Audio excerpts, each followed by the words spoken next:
Hello and good morning, CSI257 Section 847 students. For the first 8-week term of the spring 2015 semester at Anne Arundel Community College, this is the Scaling Networks course, the third of 4 courses in the Cisco Networking Academy curriculum. This morning's PacketTracer tutorial is going to be on PacketTracer Activity 8.3.1.2, and these are, again, some of the most exciting PacketTracer activities because it really allows us to pull together all of the skills that we've practiced to this point, and this is the Skills Integration Challenge for EIGRP. So let's go ahead and jump in. We have our addressing table here on the upper right-hand side of the screen, and we're simply going to be tasked with implementing EIGRP for IPv4 and for IPv6 on 2 separate networks. So on the left-hand side, you can see we'll be doing IPv4. On the right-hand side, we're going to be doing IPv6. We're going to change our hello timers, do some summaries, and generally set up EIGRP. So let's go ahead and jump in here. Here are our requirements. So it says implement EIGRP on IPv4 enabled routers using Autonomous System 1. So use the classful network address for the loopback addresses. And the loopback addresses have been identified here. And so it wants us to use the classful address for the loopback interfaces. Use the wildcard mask to advertise the /30 networks between R1 and R2 or R1, R2 and IPv4 Edge. Use the default method to only allow EIGRP updates out to active EIGRP serial interfaces. Alright, so let's go ahead and start up here. So the classful network address for the loopback interfaces, those are simply going to be class B addresses. And so let's go ahead and get our windows opened up here on the IPv4 side of the house. And I'm going to block those addresses there. And we'll pull up router 2 as well. And this activity is very similar to some of the previous activities we looked at in terms of 8235 and 8134. All right, whoops. And we'll pull up the 1941 IPv4 Edge. Let's make this a little larger here. All right, so the first thing that we're going to do is configure a directly attached route on the IPv4 to propagate it into EIGRP updates, configure the serial interfaces to send hellos every 10 seconds. So let's start up here. We'll just start at the very beginning. So implement EIGRP IPv4 on the routers using Autonomous System 1. So we'll start with router 1, and we're going to go from user exec mode into privilege exec and then into global config. And since this is EIGRP v4, it's just router EIGRP, and we're going to use Autonomous System 1. So now this is important here. It says use the classful network address for the loopback interfaces. So we would say network 172.31.0.0, and you can see here it's asking for the wildcard bits, and so this is going to be 0.0.255.255. Keeping in mind that when we talk about the wildcard mask that needs to be used, it's simply the inverse of whatever the net mask is. So a class B, which is what the 172.31s are, would have a net mask of 255.255.0.0, and so what we would do is we would simply subtract the net mask from the all 255s, right? And this is going to give us the inverse, and this is going to be the wildcard mask that we're going to use. So I would say 250, oh, sorry, let me get rid of that real quick. So I would say 0.0.255.255, right? And so that would be my wildcard mask. Now, something interesting, and we looked at this in class on Saturday. So here I am. This is actually a real Cisco 1841 router that I'm on, router 6. So if I were to say show run section EIGRP, you can see we have our EIGRP config here. So let's say config T, go into global config mode, router EIGRP1, and what you can do in the real iOS, if I wanted to do 172.16.16.0, if I was going to subnet this with a network statement, so let's start out with network, we'll say 172.16.16.0. When I do the question mark, you can see it says wildcard bits. But watch what happens on the real iOS if I use the netmask. Now this is not going to work in PacketTracer, or at least I haven't seen it work in any of the PacketTracer activities that I've used. So if I wanted to say that it was actually a Class B address with a Class C subnet mask applied, which would be a /24 255.255.255.0, let's take a look and see what happens. So do show run section EIGRP. And interestingly enough, it actually converts it for you. So it tells you it's asking for the wildcard bits.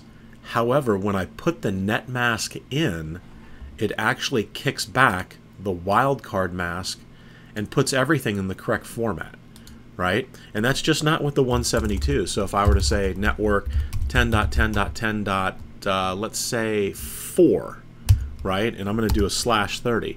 So 255, 255, 255, 252. So if I put that network statement in, let's see what happens. Does it convert that for me as well? Excuse me. And it does, right? So again, we saw this on Saturday, so it's good to know that you can do this, right? Because it will actually calculate the wildcard mask for you by allowing you to just simply type in the net mask. However, it doesn't tell you that it will take that. It doesn't actually say that that's an option here. So that's sort of like a hidden option in the code. However, it's critical to know how to do the wildcard mask. So we're going to add that statement in. Excuse me. We added that statement in and we did get the points for it. And again, that was a classful network address for our loopback interfaces. So it says use the wildcard mask to advertise the /30 networks between R1, R2, and the IPv4 edge. Well, let's take a look and see. Let's do a do show IP interface brief. Let's see what interface on the serial side do we have, and it's serial 000. And it looks like if we do a do show run, it says /30, and let's confirm that the serial interface is a /30, and it is. So we're going to go ahead and put in here network 172 dot, and I need to slide back up there a little bit, 31.6.0, and again we're going to go ahead and put 0.0.0.3 for our wildcard mask. Okay, so that takes care of the serial interface between R1 and IPv4 edge. We're going to get to R2. We'll go back and pick up R2 here in a second. So it now says use the default method to only allow EIGRP updates out the active EIGRP serial interfaces. So the reason it has default in bold there is I'm assuming that they're asking for passive interface default. And so we're going to say passive interface default, and then we're going to say no passive interface serial 000. And what we're doing here is we're basically saying that all interfaces are going to be passive by default, and we're only sending updates out the serial 000 interface. Now this is key because when we ran that command, the loopback interfaces that we have the network statement for, right, those will still be advertised. It's just that they will not be sending out EIGRP updates, right? So we only want the updates going out of the serial interface to the IPv4 edge router here.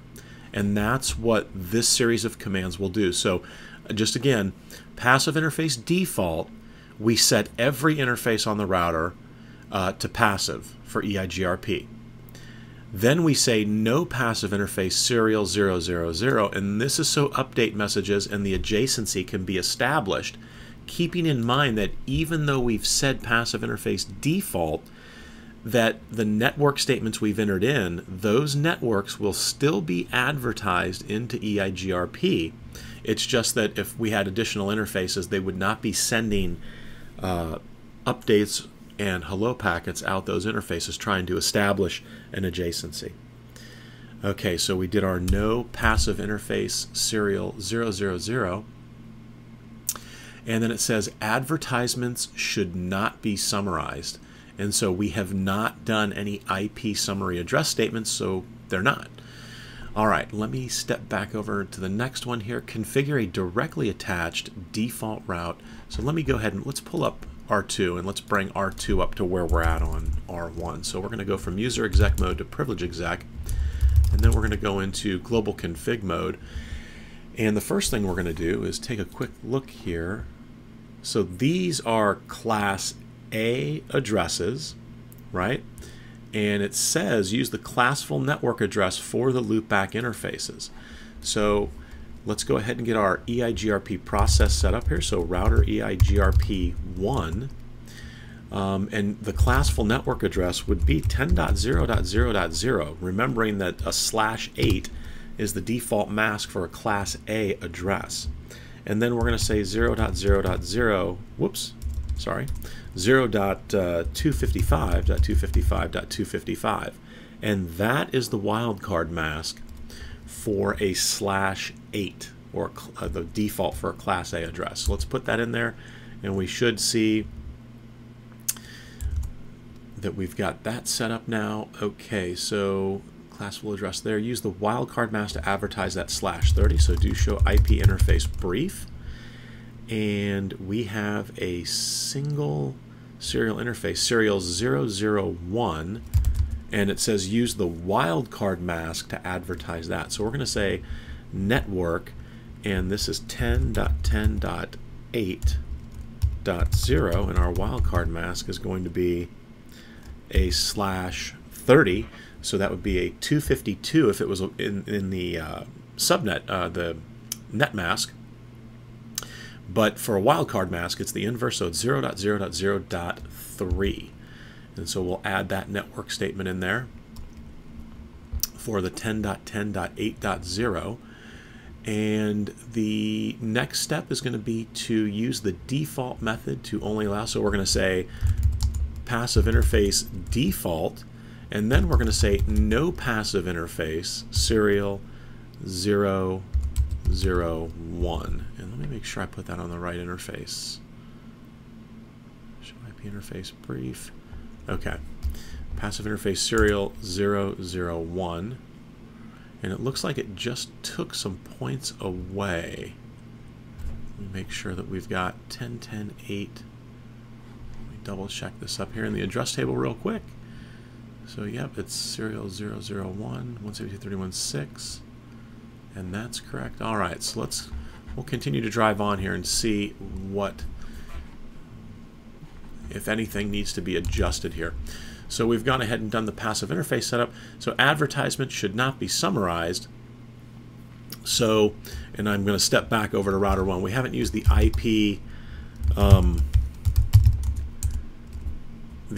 auto summary, or I'm sorry, the IP summary address command. So let's go ahead and set for no summary as well, or no auto summary, I should say. So advertisements should not be summarized. So now we're going to configure a directly attached default route on IPv4 Edge. So if I were to say,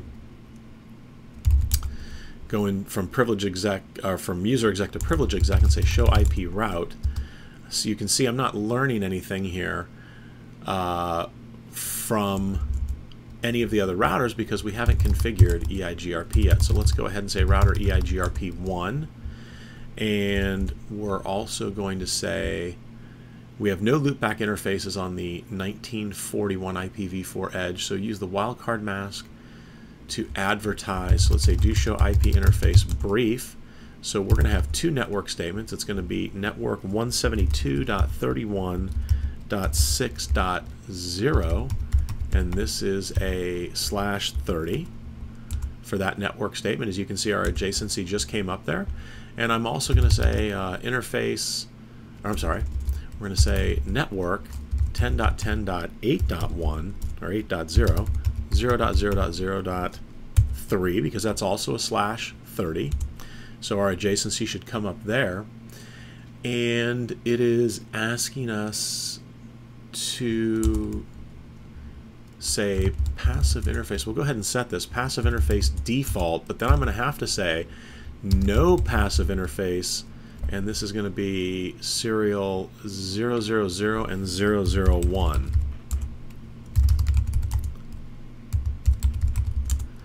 So those two interfaces that face router R1 and router R2, those have both been moved out of the, or I should say, have had the passive interface feature turned off. So if I say do show IP route, you can see that now we are learning a number of routes via EIGRP as witnessed by the D, remembering that that D stands for dual, the diffusing update algorithm for EIGRP.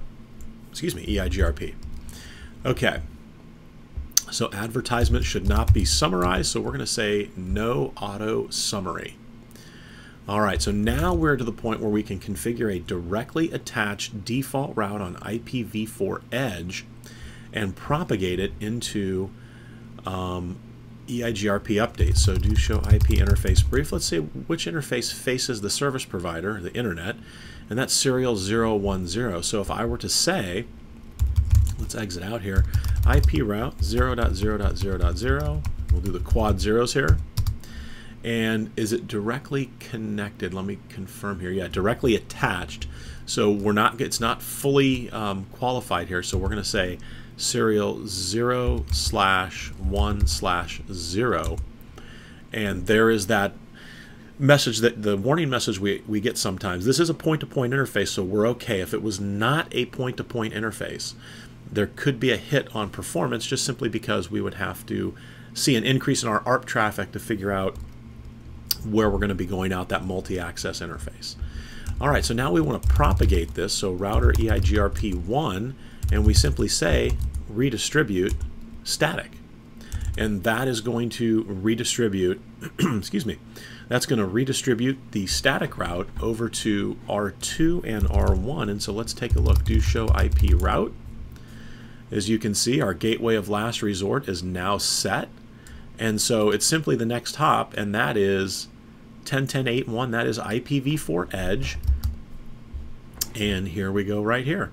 So you can see we have an EIGRP candidate default route. That's an external EIGRP route with an administrative distance of 170 and a feasible distance of 728.9856. And then we have our successor.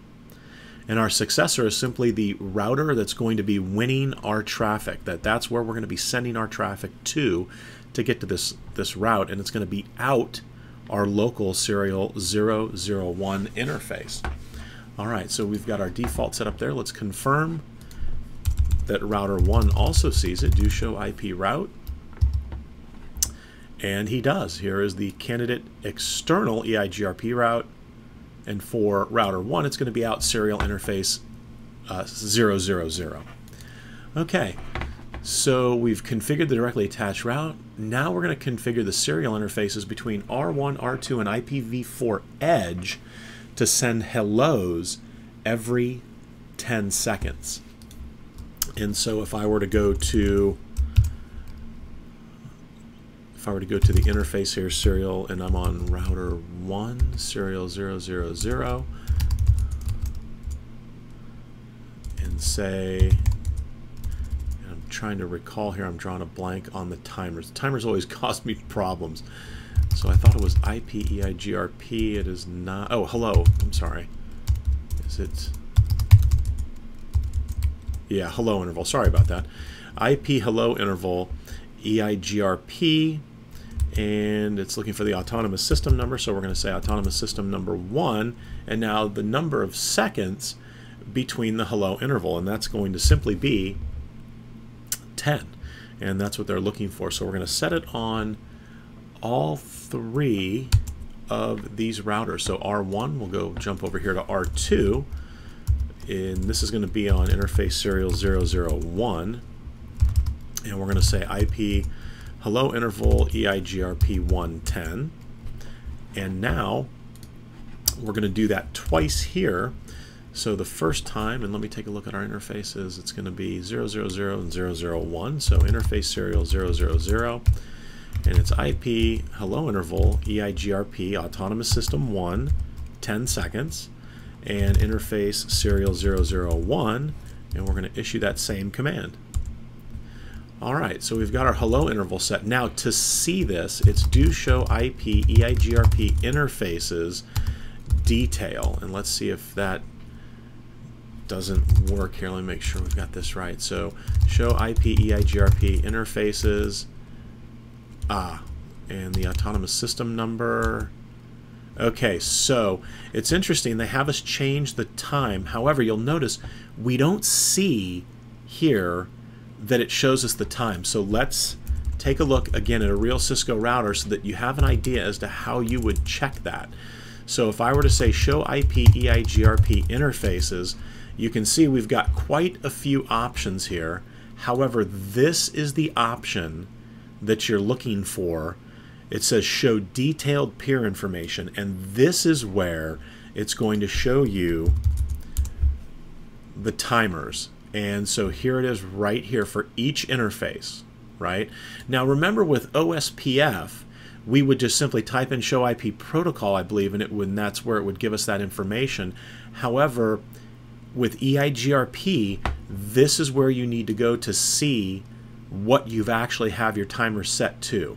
So the hello interval is 5, the hold time is 15, and it shows you for each interface here. So if I wanted to, quickly grab to make sure that all my times are the same, I could say show IP EIGRP interfaces detail include, and then say hello dash interval. Whoops, and we'll do lowercase I. And then that's just simply going to show me, it's only going to include the lines that have the string hello dash interval. And so that's where I end up with the 3 lines here showing me that my hello interval and my hold time are the same across the board. So it's interesting that they have us make this change, because I'm positive show IP protocols, I've looked here before and maybe I'm looking right by it, but it is not. You'll notice here I don't see the hello interval here, and I'd looked here a number of times before, and in fact the only place I've seen it is on this show IP EIGRP interfaces detail command. So again, kind of interesting, they have us set that, but there's really no way for us to confirm that it's properly set. Alright, so let's go ahead and move on here. So on R1 and R2, configure an EIGRP summary route for the loopback networks. And so this is actually going to be pretty straightforward from a summarization perspective. I'm going to slide this guy over just a little bit here, and perfect, so that we can see the networks that we have. So as you can see here, we'll do the R1 setup first, right? So we've got 172.31.0.0, and it's a /25. And then we've got, basically what they're doing is they're taking, if this was a /24, it's just getting carved up into 2 subnets, because the next network ID is 172.31.0.128, oops, not 128/25. So these 2 /25s are actually that single /24, which would be 172.31.0.0. So for these 2 routes, that would be the summary. However, we've got 2 more routes in this 172 range, 31.1.0/25. So again, they're just taking the next available subnet after 172.31.0, and then 1.128, having some problem with the 8s today, 25. And so these 2 make up a single /24 that would be 172.31.1.0. So what we're really dealing with is not so much these 4, it's just these 2, right? Because again, we're going to create a summary here. So we've got the first octet, these 8 bits match. The second octet, those 8 bits match. So there's our interesting octet, right? And again, pretty straightforward. And by this point, you might even be looking at that saying, oh, yeah, I know exactly what this is. It's going to be a /23, and it's going to be 172.31.00. And you could be right. Let's check it out. So these 2 octets, it's just going to be for 0, 1, 2, 3, 4, and then for 1, 1, 2, 3, 4, 5, 6, 7, 8. So we've got 7 additional bits that match. So 8 plus 8 is 16, plus 7 is 23. So we know our subnet mask is 23, and all of these bits have no value, right? So we know that it's going to be 172.31, whoops, .31. Let me get rid of that second dot. In fact, let me go back here. 31.0.0/23. And so that would be the summary that we're going to use on router R1. So let's step over to R1 and let's go ahead and propagate that out. And before we do that, let's do a show IP route here. And you can see right now where we see 1, 2, 3, 4. So here are the 4 advertisements that EIGRP is currently making. And so when we're done with our summary, this should show up as a single summarized route, 172.31.00/23. So let's go ahead and go to R1. And remember, we need to go to the interface. So interface serial 000, IP summary address, EIGRP1, and what is our summary? So 172.31.0.0, and we need the network mask. So it's going to be 255.255. Now remember, this is a /23, so it'll be 254.0. Because if it was a /24, it would be 255.255.255.0. This is a /23, so the least significant bit is not part of the subnet mask, and that least significant bit value is 1. So we simply subtract 1. All right, so we're going to add our summary in here. As you can see, we've got a soft reset that takes place. So now let's step back over to 1941 IPv4 Edge, and now let's say show IP route, and let's see what we see now. So I say show IP route, and we should now be seeing, and we are, and this is fantastic news, right? There is our summary for a single /23 for 172.31.00. All right, let's see over on R2, because R2 was seeing those same 4, so he should also do show IP route. He should also now only be receiving a single advertisement that he's learning from IPv4 Edge, and here it is, 172.31.00/23. All right, so we've knocked out router R1. Let's take a look here at, and let me go ahead and clear. We'll clear that there. Okay, so now we're going to take a look at the summary for the loopback interfaces on R2. And so what are we dealing with here? So we have 10.10.0.0/24. We've got 10.10.1.0/24. We've got 10.10, and they try to get a little tricky here with you, .2.0/23, and then the next, and I'm going to leave a little space here, 10.10.4.0/22. So if a single 20/24, if I were to subnet this as 2/25s, I would end up with 2/25s, and the same goes for a /23. So /23, especially with what we're dealing with here, it's simply 2/24s And that's why they have a gap. That's why they jumped from 2 to 4 here, is because it's actually could be, whoops, sorry, a little mess going on over here, simply a /24 for 10.10.20, but they have summarized it and consolidated it into a single /23, right? So then we've got 10.10.40/22. Well, a /22 is 2 /23s and 4 /24s, right? So it would go from 4, 5, 6, and 7. Okay, so if we were to do all /24s, break them out in /24s, that's what we would be dealing with. However, if we just simply take a look at these 8 bits here that match, these 8 bits match, and then immediately, even without breaking them out, we end up with the interesting octet. So let's go ahead and drop this down. So if it's the first one is 0, 1, 2, 3, 4. The next one is 1, 1, 2, 3, 1. And then we've got 2, so 1, 2, 3, 4, 1, 2, 1, 0.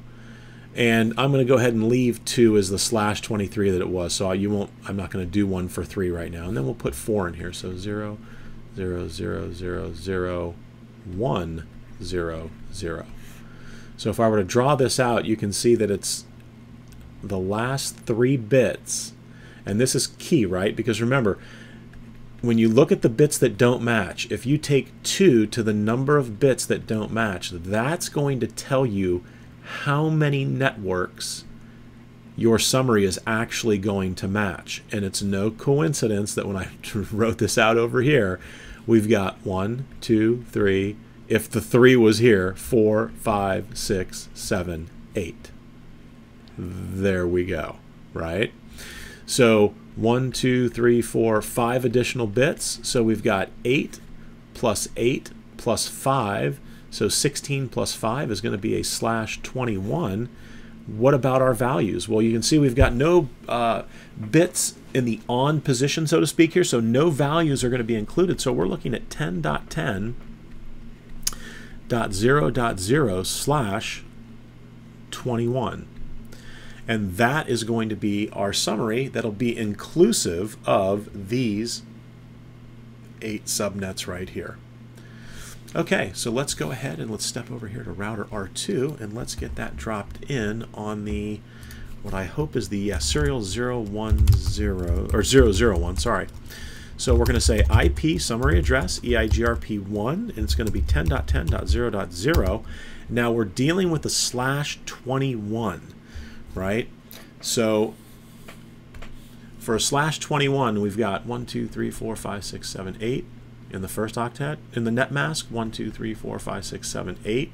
So that's 16, then 1, 2, 3, 4, 5. So then it's going to be 1, 2, 3 zeros, and then the rest are all 8 zeros. So we need to figure out for this octet, what is that value going to be? So 128 and 64 is 192, plus 32 is 224, plus 16 is 240, plus 8 is 248.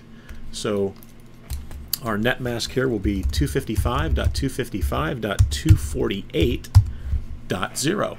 And that's going to be our summary advertisement on router R2. I didn't look at R4, or I'm sorry, R1 and IPv4 Edge, but let's do that now. Do show IP route, because we should be seeing a single /21, and there it is right there, learned on our serial 000 interface, and our successor, the successor, it's going to be over to 172.31.6.1. Let's check IPv4 Edge and see if he is seeing the same thing. Show IP route, and you can see how much smaller this routing table is now. And there it is right there. There's our summary. All right, fantastic. So we've got the R1 and R2 summaries for our loopbacks configured. So now it says R1 and R2 should only have 4 EIGRP routes in the routing table, one of which is the default route. So let's take a look. Let's get a count here. So there's 1, 2. I'm sorry, I'm on IPv4 Edge. So IPv4 Edge should only have 2 EIGRP routes in the routing table. So IPv4 Edge checks out. Let's check R2 out. Do show IP route. So we should have 4. So here's 1, 2, 3, 4. So this is fantastic. It worked out perfect on R2. Let's go ahead and do show IP route. And we should see 4 here. So we've got 1, 2, 3, and then our default route for 4. All right, so our check here is good. So verify R1 and R2 can ping the IPv4 server. And there's the IPv4 server, and we're going to have to ping the IPv4 server, all right. And do they give us the IP address for the IPv4 server? All right, let's see if we can jump on here real quick. And okay, 64.100.110.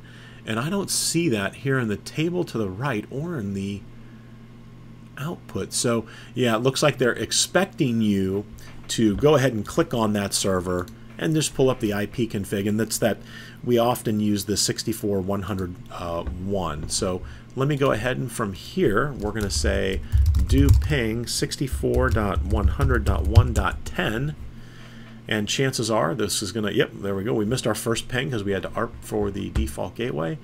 And let's come over to R1 and let's do the same thing and say do ping 64.100.1.10. All right, fantastic. So we have connectivity on the IPv4 side of the house. Now we're going to step into the right-hand side of our diagram over here. Excuse me. Let me move that back down just a little bit. Move over to the right-hand side to configure some IPv6. So let's pull down our IPv6 routers here. CLI and R3.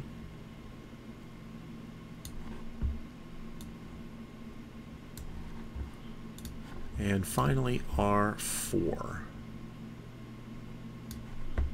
And we're going to be doing much the same that we just did on the left-hand side with IPv4.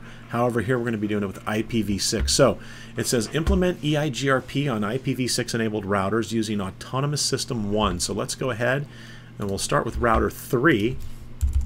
And one of the first things we're going to need to do is enable IPv6 on the router. So R3, excuse me, R3, we're going to go from user exec to privilege exec, and I'm going to say configure terminal to go to global config, and we're going to have to say IPv6 unicast routing, because by default IPv6 routing is off.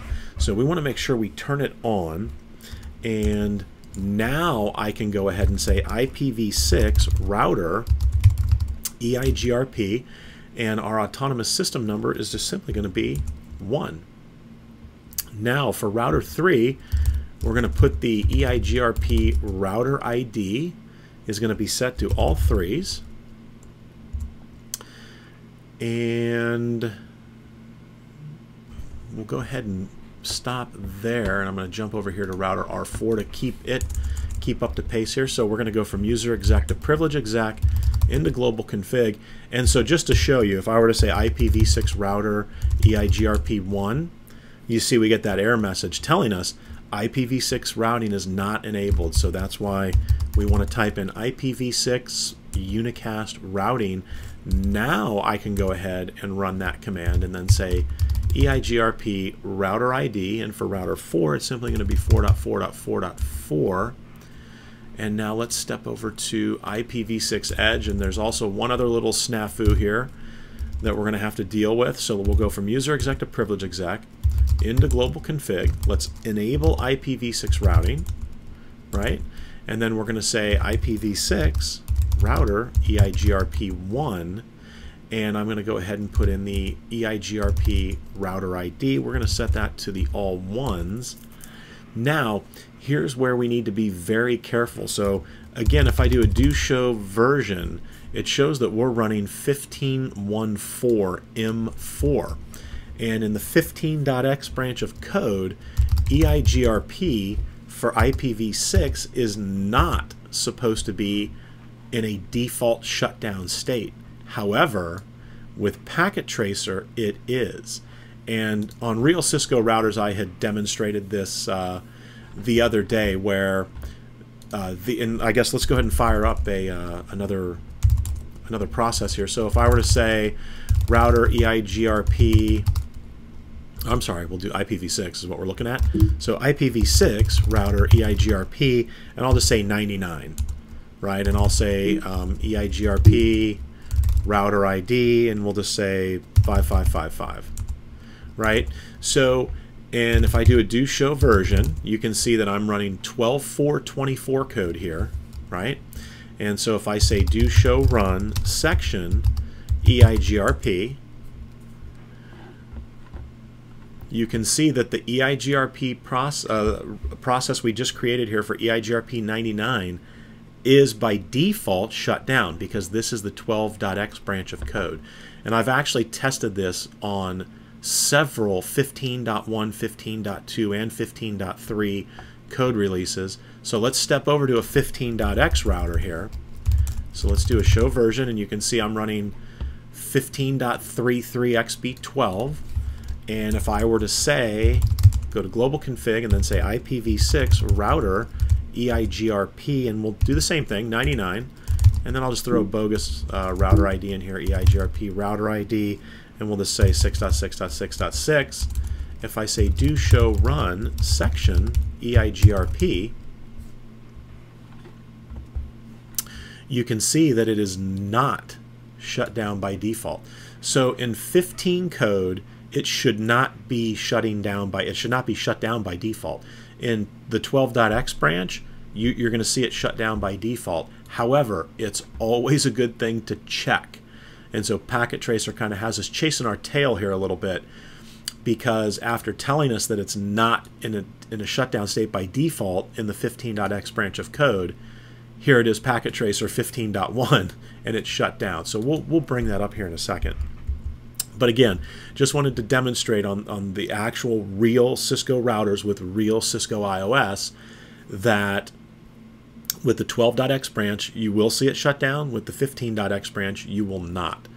Okay, so where did we leave off here? I think I just assigned, did a do show run, and we just set the router ID. Okay, so all the router IDs are set.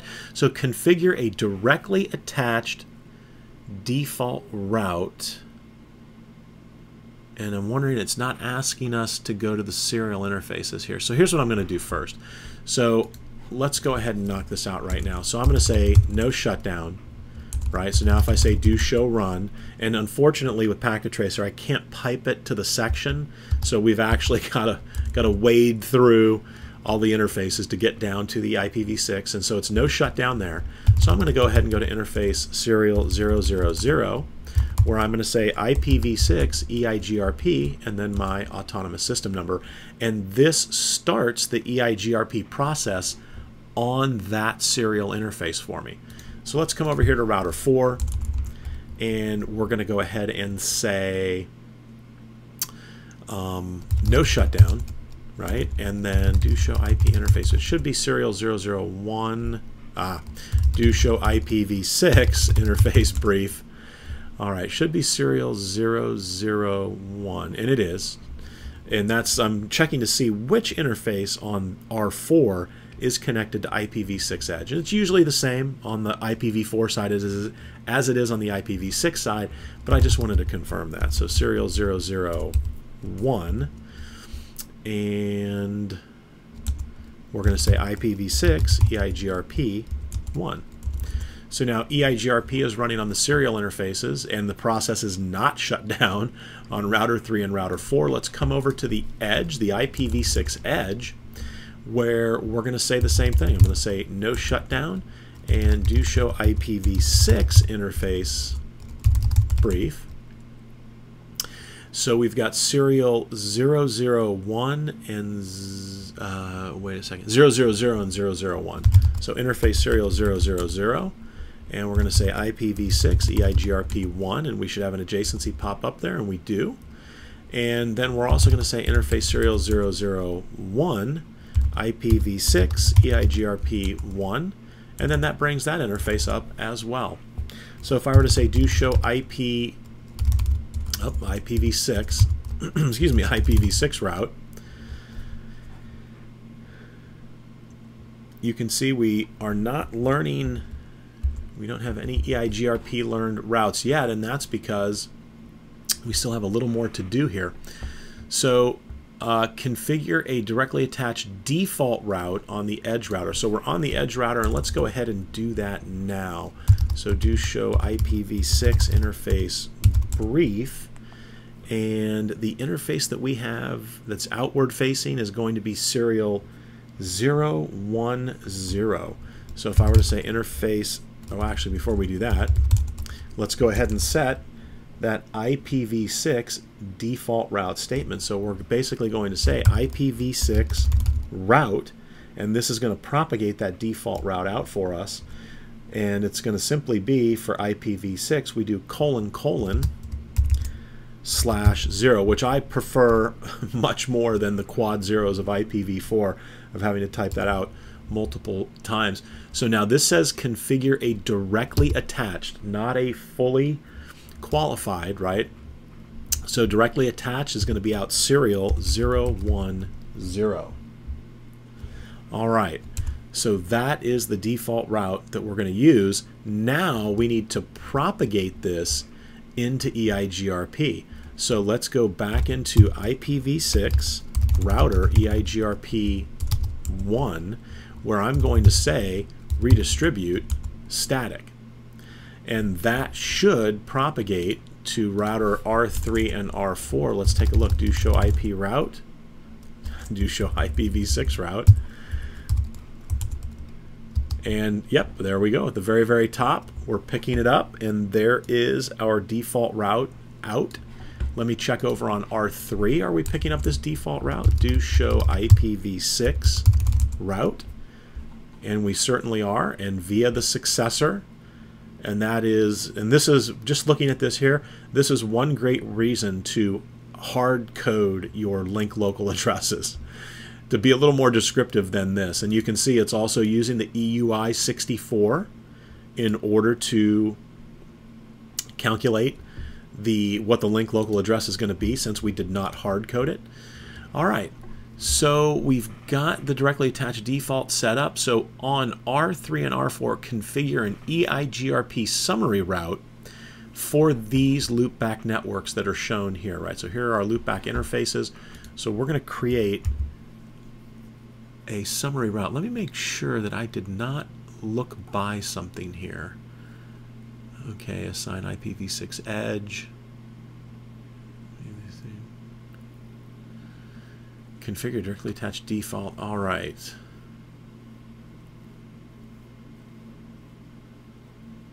All right, so we're looking good here. Let me go ahead and do the summary piece up here. And if I'm not mistaken, let me do show run real quick here. I'm wondering if they... Okay, so I'm curious to see...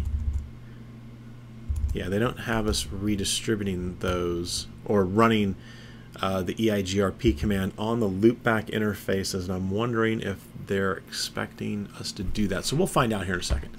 So let me clear our whiteboard here, and let me slide it over just a skosh. There we go.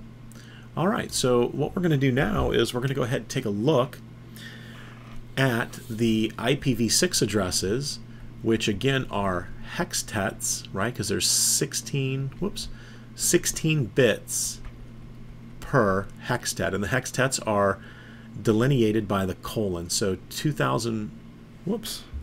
In fact, let me go ahead and start over again real quick. Let's see. We'll say, and we're going to clear this out. Come back here. All right. So we've got 2001 colon DB8 colon 1 colon 1, and then it says colon A 000, and then they've got a 100, and then they have a 200. So they're making this a little more difficult than they have in the past. So we need to figure out, and then at the very end it's just colon, slash. So not only is it no longer a /64 that we're dealing with, they've made it a /72. They've also made this a little more difficult from a calculation perspective, although we're going to go ahead and, focus our efforts right here on that hexadecimal character, because that is the interesting hexadecimal character in here, because they don't match any longer. So what do we have? We have 16 bits that match, 16 bits, 16 bits, and 16 bits. So right out of the gate, 64 of those bits match. Well, the A also matches, and that is actually 4 bits. So we've got 4 more bits that match. So right now we've got 68 bits that match. What we need to sort out is this hexadecimal character right here. So 0 is literally 0, 0, 0, 0. 1 is 0, 0, 0, 1. 2 is 0, 0, 1, 0. And 3 is 0, 0, 1, 1. Remembering that the value, the bit value position here is 1. Here it's 2. It's just like IPv4 from the bit perspective and the values, 4 and 8, right? So how many additional bits match? Well, we just picked up just 2, because then they no longer match here. So we get 2 more bits, so it's going to be a prefix length. Remember, it's not a subnet mask with IPv6. Our prefix length is going to be a /70. And this is where, again, it can be a little tricky. We need to make sure we get that A in there. So we're going to be looking at 2001 colon, and it's going to be DB8 colon 1 colon 1 colon A000 colon /70. And so that on router R3 should be our IPv6 summary. So let's go ahead and jump over here to router R3 and let's drop that in. And I'm going to get onto interface serial 00 here. And we're going to say IPv6 summary address EIGRP, or autonomous system 1. And now we're simply going to put in the IPv6 address and prefix length, which is 2001 colon DB8 colon 1 colon 1 colon A with 3 zeros, right? Colon /70. Now before I do that, if I step over here to IPv4 Edge and say do show IPv6 route, you'll notice that I'm not picking those routes up right now as individual routes. And that's what I was contemplating before. So it didn't ask us to go into the loopback interfaces and type in the IPv6 EIGRP1 command to make those visible, but we're going to find out right here if it's actually expecting us to do that or not. So there's the summary statement, right? And let me come over here to IPv4 and let's run that command again. And right, so you see how we don't have anything here. So it is anticipating that we're going to be making this change. So we've got 4 loopback addresses. If I do show run, and you can see that they start from loopback 0, 1, 2, and 3. And remember, there's no network command under the global EIGRP config section with IPv6. With IPv6, the only way to enable IPv6 on an interface is to go into the interface and add in the command. And so I'm just basically going to say interface loopback 0, and it's IPv6 EIGRP1.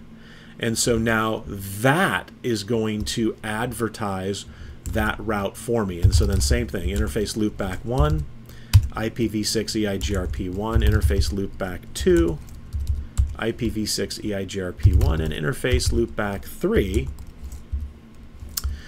IPv6 EIGRP1. So now if I do a do show run, Let's take a look at those interface C, because we need that command in there to make that advertisement. And I wasn't sure if how PacketTracer was going to play this out, if they wanted us to do that, or if they were just expecting the command to be entered in. So now if I step over to the edge router and I say do show IP route, IPv6 route, which I should have just recalled, right? What do we see? Well, now we get the /70, right? So there it is.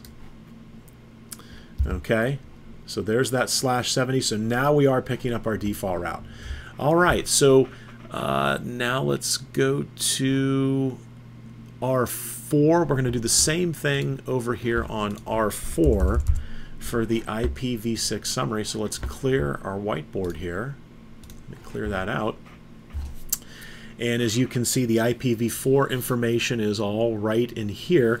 So let's go ahead and get one address written out, 2001:db8:, and 1:1. And now this is going to be asking for Baker 80::/76. So they're definitely making these a little more challenging. So Baker 90, Baker Alpha 0, and Baker 0, right? So we've got 4 bits there that still match, 4 bits here that still match. So the interesting hex character is that one right there. So the B and the B, the first 2 B's give us 8 bits that match. We already know we've got 16, 16, 16, and 16 for a total of 64. So that gives us a /72. All right. So this is the interesting hexadecimal character. So remember we said the first position is 8, the second position from going from left to right, it's 8421. So 8 would be 1000, 9 would be 1001. A is decimal 10, so 1010, and B is decimal 11. So where is it no longer match? Well, right after that bit, right? So we're subnetting down here at the bit boundary, not so much the nibble boundary. Okay, so what do we have? We've got 2 additional bits, so this is going to be a /74, right? But what is the summary going to be? So it's going to be 2001:db8:1:1:, and so here's where it gets a little tricky, right? Because the 8 value is going to be on, so it would be Baker 8. I just lost my place. Baker 8 0:/74, and that is going to be our IPv6 summary down here on router R4. So let's get into interface. Let me do a quick check here. IPv6 interface brief. It doesn't like my shorthand there. So we're looking at 001. So interface serial 001, and we're going to say IPv6 summary address in EIGRP Autonomous System 1, and the summary address is 2001:db8:1:1: Baker 80:/74, and definitely some work that needed to be done there. Let's also do a do show run here, and I'm anticipating the exact same thing. So yes, on loopback 8, 9, 10, and 11. So interface loopback 8, we're going to say IPv6 EIGRP1, and then interface loopback 9, IPv6 EIGRP1, and interface loopback 10, IPv6 EIGRP1, and interface loopback 11, IPv6 EIGRP1. All right, so we've got our 90 points, but let's do a little confirmation first. And they're not having us do... Yeah, they're not having us set up any kind of summarization on the edge, so that's okay. So let's take a look at our IPv6 edge, and if I say do, and I'll just recall it here, do show IPv6 route, we should only see 2 EIGRP routes, and we do. There they are. So R3 and R4 should only have 4 EIGRP routes. Let's check R3, do show IPv6 route. So there is 1, 2, and then our default and the one right below it, 3, 4, so we're good there. And do show IPv6 route. So there's 1, 2, 3, and there's our 4th one down at the bottom, including our default. So verify R3 and R4 can ping the IPv6 server, which they do not give you the address for. So we'll come out here, and it's going to be DB8 Cafe 1000A. All right, DB8 Cafe, let's see if I can remember this, DB8 Cafe 1000A. So if I say do ping 2001 DB8 Cafe 1000 A. All right, we've got connectivity there. And let's go to router 3, where I'm going to say do ping 2001 DB8 Cafe 1000 A. All right, and we've got connectivity there. Okay, so this was a fantastic activity. We really got to utilize a lot of the skills that we've learned, not only throughout this portion of the course, but we had to go back in and do some summarization. We had to go back in and do it for both IPv4 and IPv6, and then incorporate that theory into practice by using it with the EIGRP Enhanced Interior Gateway Routing Protocol from Cisco. All right, so this concludes PacketTracer activity 8.3.1.2, and I will see all of you on Saturday morning. Enjoy the rest of your week.